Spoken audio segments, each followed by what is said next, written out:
할렐루야. 온라인으로 예배 드리는 성도님과 가정 가운데 하나님의 평안과 능력이 함께 하시기를 간절히 축원합니다. 지난주 MBTI 성격 유형에 대해서 이야기하지 않았습니까? 그래서 F 유형이 있고 T 유형이 있다고 했었습니다. F는 공감 유형이고 T는 분석 유형이라 했었죠. 그런데 이런 기준 외에 성격에 대해서 또 다루 분류하는 기준이 있는데 바로 J형과 P유형으로 나누는 방법입니다. J유형은 judging, 판단형 성향을 가진 사람을 뜻하고 P유형은 perceiving, 인식형 성향을 가진 이들을 말합니다. 이렇게만 말하면 무슨 말인지 이해하기 쉽지 않은데 J유형과 P유형을 구분짓는 간단한 기준이 있습니다. 그건 여행 갈 때 어떤 방식을 선호하느냐입니다. 여러분은 여행 갈 때 미리 철저히 계획하고 떠나는 걸 선호하십니까? 아니면 계획 없이 즉흥적으로 떠나는 것을 좋아하십니까? 만약 숙소, 차량, 움직일 동선 등을 미리 다 계획해 놓는 걸 좋아한다면 제2유형에 해당되는 사람입니다. 반대로 묵을 숙소 정도만 정해놓고 나머지 일정은 그저 즉흥적으로 진행하는 걸 선호한다면 그런 사람은 P유형에 속한 사람입니다. 저는 전형적인 제2유형에 속합니다. 아무런 계획 없이 여행을 떠난다. 제 사전엔 그런 일은 없습니다. 여행을 간다고 하면 만약 비행기를 타야 한다면 최소한 6개월 전에 예약하고 숙소 역시 최소한 3개월 전에 예약을 끝내야 마음이 편합니다. 더욱이 그곳에서 무엇을 하고 무엇을 먹을지 미리 정해 놓아야 마음이 편하곤 합니다. 하지만 여행을 갈 때 아무런 계획 없이 가도 전혀 불편하지 않은 사람들이 있더군요. 갑작스레 벌어지는 일들을 재밌다, 즐겁다 그렇게 느낀다고 하던데 아니 미리 계획되지 않은 일들이 어떻게 스트레스라고 느껴지지 않고 즐겁다고 느껴질 수 있을까요? 저는 평생 가도 이해하기 어려운 유형의 사람들일 겁니다. 그럼 오늘 본문 속 로마서의 저자 바울은 어떤 유형이었을까요? 그는 계획형 인간이었을까요? 즉흥형 인간이었을까요? 바울 역시 전형적인 J유형의 사람이었습니다. 즉흥적인 것보다 철저한 계획 후에 그 계획에 따라 움직이는 것을 선호했던 사람입니다. 그걸 어떻게 알 수 있느냐? 오늘 본문이 앞으로 바울의 인생 계획에 대해서 자세히 알려주기 때문입니다. 바울의 계획은 어떤 계획이었느냐? 무엇보다 주님의 뜻을 이루기 위한 계획이었습니다. 먼저 로마서 15장 19절 읽어보도록 합니다. 표적과 기사의 능력으로 성령의 능력으로 이루어졌으며 그리하여 내가 예루살렘으로부터 두루 행하여 일루리곤까지 그리스도의 복음을 편만하게 전하였노라. 여기서 바울은 지금까지 예루살렘으로부터 두루 행하여 어디까지 복음을 전했다고 했습니까? 일루리곤까지 전했다고 했습니다. 일루리곤은 어디냐? 오늘날 알바니아 지역을 지칭합니다. 크로아티아, 보스니아가 현재 자리하고 있는 지역입니다. 직선 거리로만 따져봐도 예루살렘에서 일루리곤까지는 대략 1600km나 됩니다. 당시 열악한 도로 사정과 지형 등을 고려한다면 실제 전도 여행의 경로는 2500km가 넘었을 겁니다. 이때 무슨 대단한 교통수단이 있었겠습니까? 자동차가 있었겠습니까? 열차가 있었겠습니까? 기껏해야 당나귀, 말, 낙타 이런 것들만 있었겠죠. 그런 상황에서 2,500km를 이동했다고 해봅시다. 정말 엄청난 일 아니었겠습니까? 그렇게 엄청난 사역을 감당했던 바울이었지만 뭐라고 이야기하느냐? 23절 읽어봅니다. 이제는 이 지방에 일할 곳이 없고 또 여러 해 전부터 언제든지 서바나로 갈 때에 너에게 가기를 바라고 있었으니. 이제는 이 지방에 뭐 할 곳이 없다고 합니까? 일할 곳이 없다고 말합니다. 여기서 이 지방이라는 것은 지금까지 바울 사도가 전도를 위하여 돌아다닌 예루살렘, 일루리곤까지의 지역을 말하는 겁니다. 무려 2,500km나 걸리는 거리를 지나며 전도했으니 이 지방에선 더 이상 전도할 만한 곳이 없다는 뜻입니다. 그런데 그런 바울은 뭐라고 했느냐? 내가 지금까지 이렇게 고생했으니 이제는 좀 쉬어야겠다라고 말하지 않습니다. 23절 하반절에 보면 여러 해 전부터 언제든지 서바나로 갈 때 너에게 가기를 바라고 있었으니 라고 앞으로의 계획을 밝히고 있습니다. 이제 가려고 하는 최종 목적지가 어디라고요? 서바나입니다. 서바나는 지금 어디를 가리키냐? 바로 유럽의 스페인 지역을 지칭합니다. 바울은 서쪽 끝 서바나 곧 스페인까지 가려고 했던 겁니다. 그럼 왜 굳이 스페인까지 가려고 했을까요? 그곳은 당시 사람들에게 땅끝이었기 때문입니다. 그런데 문제는 땅끝이다 보니 서바나로 가는 길이 너무나 멀었다는 점입니다. 예루살렘에서 일루리곤까지 가는 길도 멀고 험했지만 그것과는 비교할 수 없을 정도로 서바나로 가는 길은 험난한 여정이었던 겁니다. 그래서 바울 사도는 그 땅끝으로 가기 위해 중간에 한 곳을 들리려고 했는데 그곳이 어디였느냐? 24절 읽어봅니다. 이는 지나가는 길에 너희를 보고 먼저 너희와 사귐으로 얼마간 기쁨을 가진 후에 너희가 그리로 보내주기를 바람이라. 여기 보면 지나가는 길에라고 했습니다. 무슨 이야기겠습니까? 땅끝 서바나까지 가려고 지나가는 길에 누구를 본다고요? 너희를 보고. 너희가 누구겠습니까? 바로 로마 교인들을 뜻합니다. 서바나까지는 너무 먼 길이라 지나가는 길에 로마에 들려 로마 교인들과 사귐으로 얼마나 기쁨을 가지려고 한다는 겁니다. 그래서 뭘 하려고 하는 것이냐? 24절 끝에 이야기했습니다. 너희가 그리로 보내주기를 바람이라. 너희가 나를 영적으로 재정적으로 후원을 해줘서 그 후원을 바탕으로 해서 서바나까지 가려고 한다는 이야기입니다. 땅끝까지 가는 여정을 도와달라 부탁하고 있습니다. 그럼 왜 바울은 이토록 땅끝 서바나에 가고자 했던 것일까요? 로마에 들러 충분한 후원을 받아야 할 정도로 너무나 먼 곳이었던 땅끝까지 반드시 가야만 했던 이유는 무엇이었을까요? 그것은 예수님의 명령이었기 때문입니다. 예수님이 승천하실 때 제자들에게 한 가지 명령하셨는데 사도행전 1장 8절입니다. 오직 성령이 너에게 임하시면 너희가 권능을 받고 예루살렘과 온 유다와 사마리아와 땅끝까지 이르러 내 증인이 되리라 하시니라. 성령이 너희에게 임하시면 어떻게 하라고 했습니까? 예루살렘에서 시작하여 온 유다와 사마리아와 그리고 어디까지 이르러? 땅끝까지 이르러 증인이 되라 하셨습니다. 바울 사도는 지금 이 주님의 명령에 따라 당시 땅끝이라고 믿었던 서바나까지 가고자 했던 것입니다. 그렇습니다.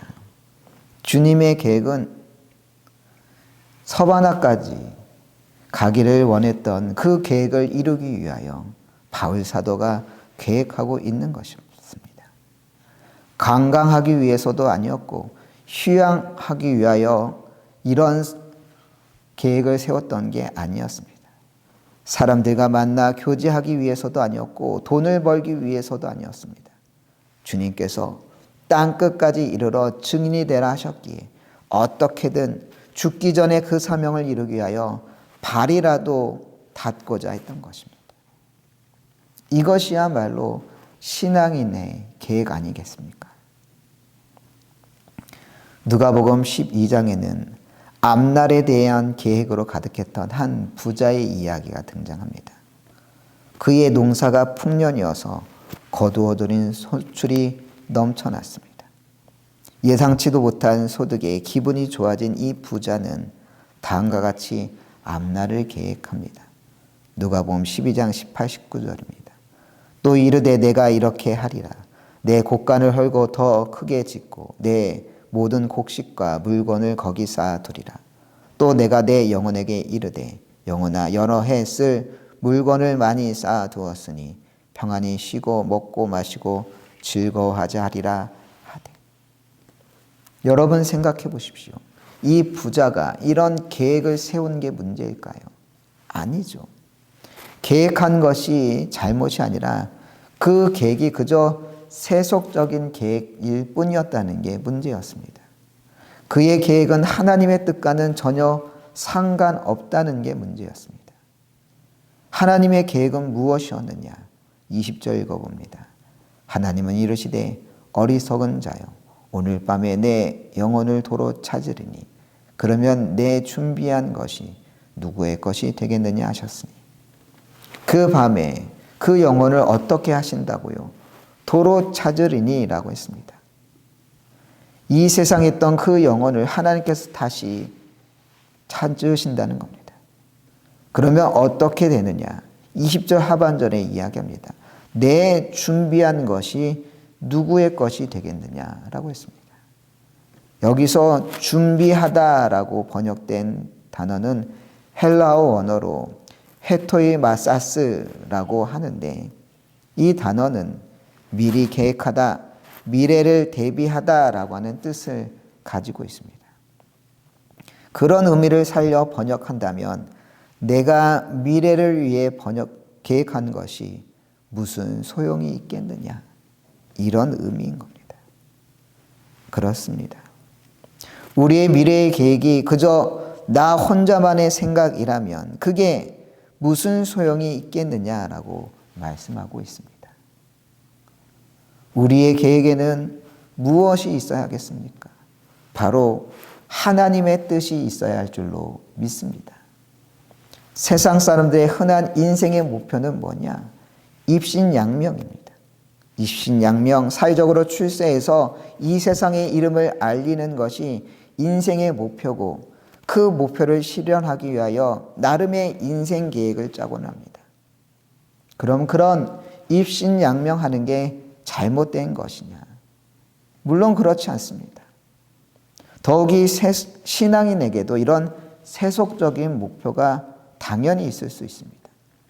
신앙인이 사회적으로 출세하고 이름을 알려서는 안 된다는 법이 어디 있겠습니까? 아니, 신앙인이 출세하고 이름을 알리면 좋은 일 아니겠습니까?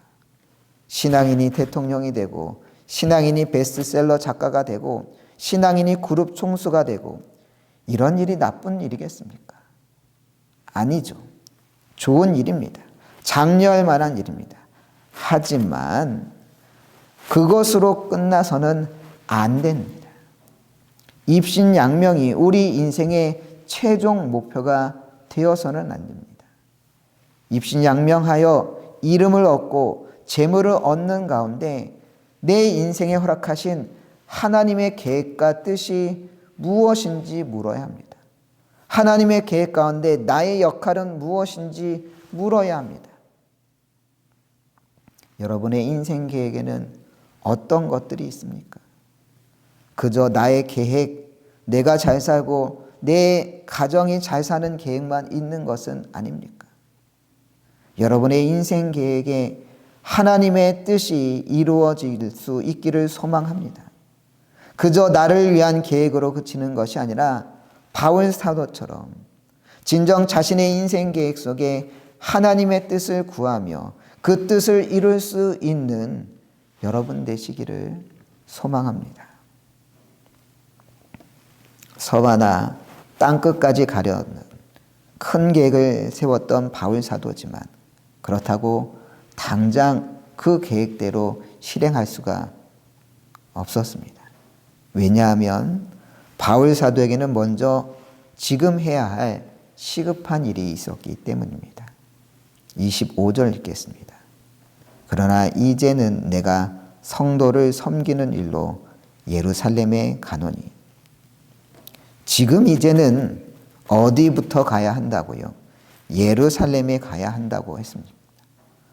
무슨 급한 일이기에 예루살렘으로 가야 한다고 했을까요? 당시 로마 고대 역사를 살펴보면 클라우디우스 대기근이라고 하는 사건이 등장합니다. 로마 황제 클라우디우스 제위 시절 팔레스틴 지역에 강타한 대규모 식량 위기가 있었던 겁니다. 이 식량 위기로 인해 예루살렘 교회 역시 어려움을 겪고 있었습니다. 이때 바울은 예루살렘 교회 교인들이 겪고 있는 이 어려움을 나몰라라 하지 않았던 겁니다. 그래서 어떻게 했느냐? 본문 26절입니다. 이는 마게도냐와 아가야 사람들이 예루살렘 성도 중 가난한 자들을 위하여 기쁘게 얼마를 연보하였습니다. 이미 마게도냐 지역 교인들과 아가야 지역 성도들이 예루살렘 교회 성도들을 위한 구제 헌금을 마련해 놓고 있었던 겁니다. 그래서 이 헌금을 전달하기 위하여 예루살렘 교회에 가는 일부터 해야 한다라고 말하고 있습니다. 바울의 인생 계획 속에 무엇이 담겨 있느냐? 세상 가운데 선한 일을 하고자 하는 마음이 담겨져 있는 것입니다. 어쩌면 귀찮고 힘든 일일 수 있지 않겠습니까? 지금 바울 사도는 어디에서 로마서를 기록하고 있느냐? 성경학자에 따르면 바울은 고린도 지역에서 로마서를 작성했다고 말합니다. 그러면 고린도에서 예루살렘까지의 거리가 얼마나 되느냐? 대략 1500km 정도 걸리는 거리입니다. 먼저 1500km를 지나 예루살렘으로 갔다가 그 후에 로마를 지나 서바나까지 가겠다고 말하고 있는 겁니다. 얼마나 길고 힘든 여정입니까? 그런데도 굳이 예루살렘에 먼저 가겠다고 했습니다. 왜냐?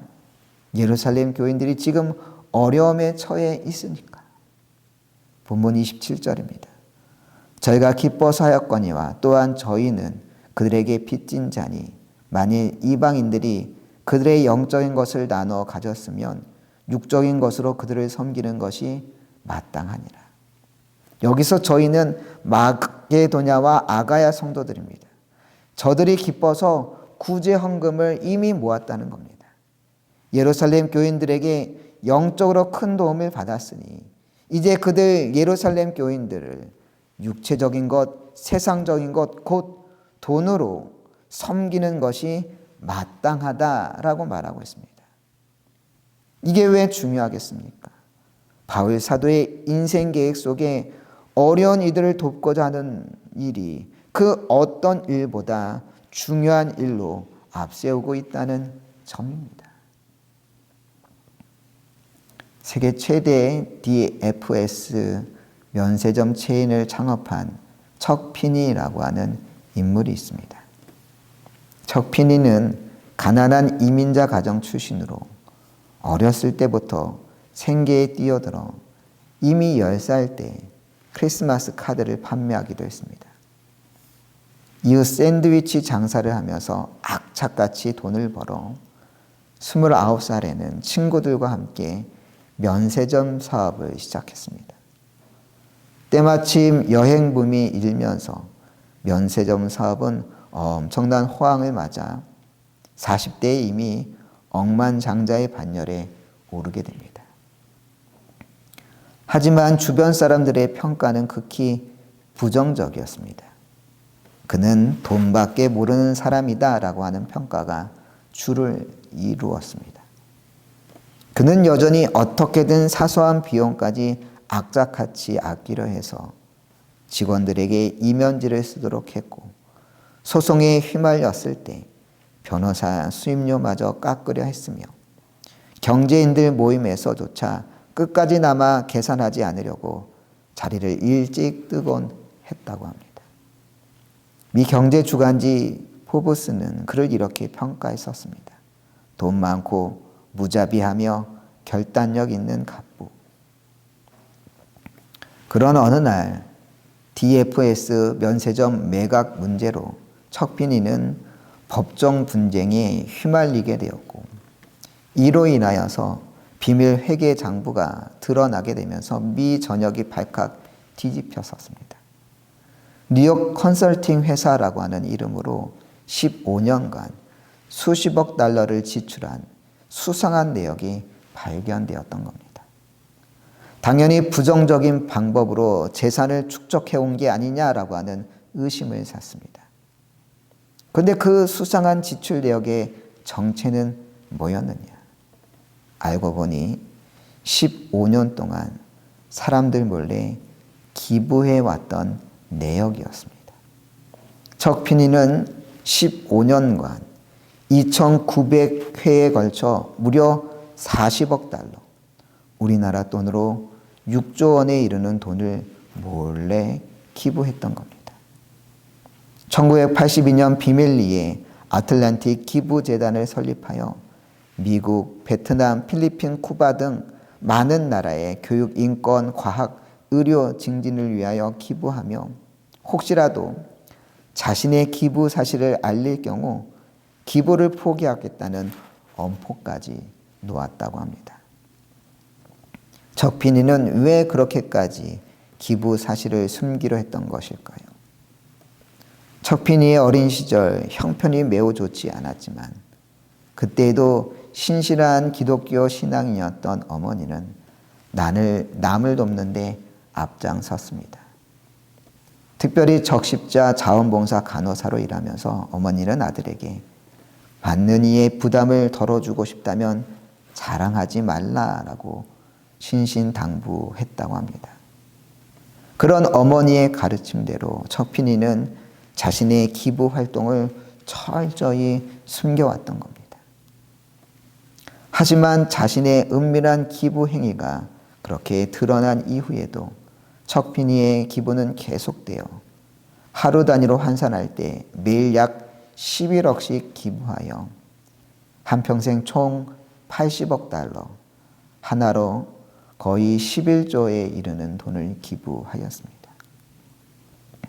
2016년에 그는 아내와의 노후 생활을 위하여 자신의 재산 중 1%만 남겨두고 나머지 99%의 재산을 모두 사회에 환원하였습니다.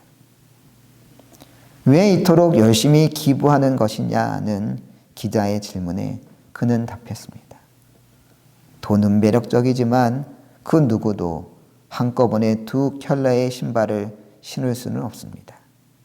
내가 기부하는 이유는 내가 필요한 것보다 많은 돈이 생겼기 때문입니다. 난 돈을 좋아하지만 돈이 내 삶을 움직이진 못합니다. 결국 척피니는 2023년 92세를 일기로 방 2칸짜리 소형 임대 아파트에서 조용히 세상을 떠나게 됩니다. 올해 대신방을 하면서 신방 선물로 나눠드리는 게 있습니다. 뭘까요? 소금입니다. 매년 신방을 준비하면서 올해는 무엇을 나눠드릴까 기도하며 고민하던 중 소금을 나눠드려야겠다 생각했습니다. 왜 소금일까요? 주부들에게 꼭 필요한 것이니까? 물론 그것도 맞습니다. 제가 주방에 좀 있다 보니 생각보다 소금이 늘 필요하더군요. 하지만 그것 때문은 아니었습니다. 예수님 말씀 때문이었죠. 마태복음 5장 13절은 말합니다. 너희는 세상의 소금이니 소금이 만일 그 맛을 잃으면 무엇으로 짜게 하리요. 후에는 아무 쓸데없어 다만 밖에 버려져 사람에게 밟힐 뿐이니라. 여기서 주님은 뭐라고 하셨습니까? 우리가 세상의 소금이라 했습니다. 무슨 의미겠습니까? 그리스도인들은 세상에 대한 선한 사명을 가진 자라는 겁니다. 단순히 예배드리고 은혜 받는 것이 끝이 아니라 썩어져가는 세상 가운데 그리스도인이 소금으로서 세상이 부패하지 않도록 세상을 더 의미 있게 만들도록 하는 사명을 가진 자라고 하는 뜻입니다. 그래서 예수님은 계속해서 16절에서 말합니다. 이같이 너희 빛이 사람 앞에 비치게 하여 그들로 너희 착한 행실을 보고 하늘에 계신 너희 아버지께 영광을 돌리게 하라. 세상 사람들로 하여금 우리의 무엇을 보고 하나님께 영광 돌리게 하라고 했습니까? 너희의 착한 행실을 보고 라고 했습니다. 우리가 세상 속에 소금임을 깨닫고 세상 가운데 감당해야 할 선한 계획을 품어야 할 줄로 믿습니다. 잠언 16장 9절은 말합니다. 사람이 마음으로 자기의 길을 계획할지라도 그의 걸음을 인도하시는 이는 여호와시니라. 사람은 자기의 길을 계획해야 합니다. 하지만 우리의 인생 계획보다 더 중요한 것은 그 걸음을 인도하시는 주님의 뜻인 줄 믿습니다. 우리의 인생 걸음을 인도하시는 분이 주님임을 깨닫고 주님의 뜻을 이루며 세상 속의 선한 역할을 감당하는 여러분 되시기를 간절히 축원합니다.